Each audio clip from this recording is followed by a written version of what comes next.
The lingering torment of Rio Grande do Sul's devastating floods. 3 weeks in the wake of Brazil's catastrophic flooding that battered the southernmost state of Rio Grande do Sul, the grim toll continues to mount. The death count stands at 155, with displaced victims numbering a staggering 540,000.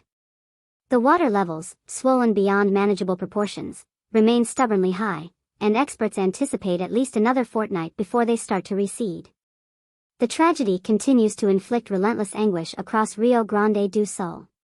Each passing day brings the grim news of additional lives lost.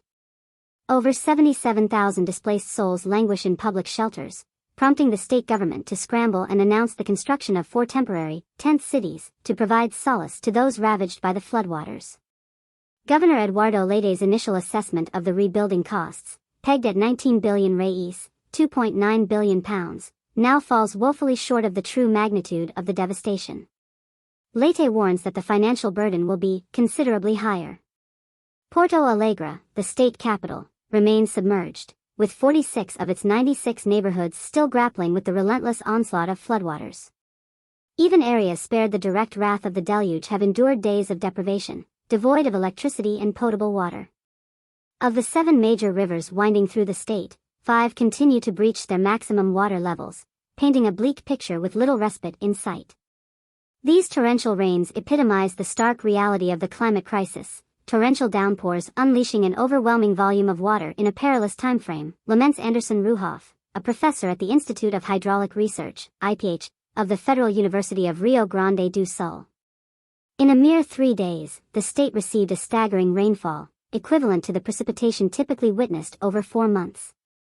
The swollen Taquari, Cai, Pardo, Jacuí, Sinos, and Gravatai rivers overflowed with astonishing force, cascading into the colossal Guaíba Reservoir that cuts through the heart of Porto Alegre. Within 48 hours, the Guaíba's water level soared by over 5 meters, overwhelming drainage systems and unleashing a torrential surge of water that engulfed the city. Dike containment systems, designed to hold back the raging waters, proved woefully inadequate. The stadiums of Grêmio and Internacional, 2 of the region's most celebrated football clubs, found themselves submerged, forcing the postponement of matches. While the relentless rains have subsided, the floodwaters linger with a tenacity that defies expectation. The water levels obstinately refuse to recede, and experts predict a protracted ordeal that could extend until the end of May. Rodrigo Paiva, another professor at IPH, sheds light on the underlying cause. Although the Guaíba is gradually draining, more water continues to flow in from upstream. The river floodplains above the Guaíba still hold a vast reservoir of water, slowing its release. Paiva and Ruhoff paint a sobering picture. Even under the most favorable conditions, no additional precipitation, the floods will persist until at least the end of May. Ruhoff adds, the water levels are still dangerously high. The frequency of cold fronts bringing rain every 5 to 7 days hampers the water's recession. Complicating matters further, a heat wave over central Brazil has effectively stalled the cold front from advancing northward, trapping it over the ravaged south.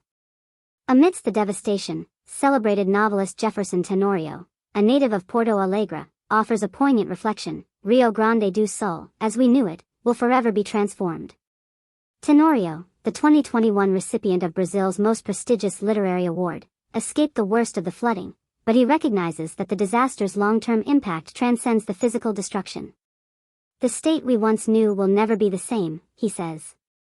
Nearly everyone has been touched by this tragedy, whether through physical loss, material damage, or psychological trauma. Rio Grande do Sul can no longer revert to its pre-flood existence.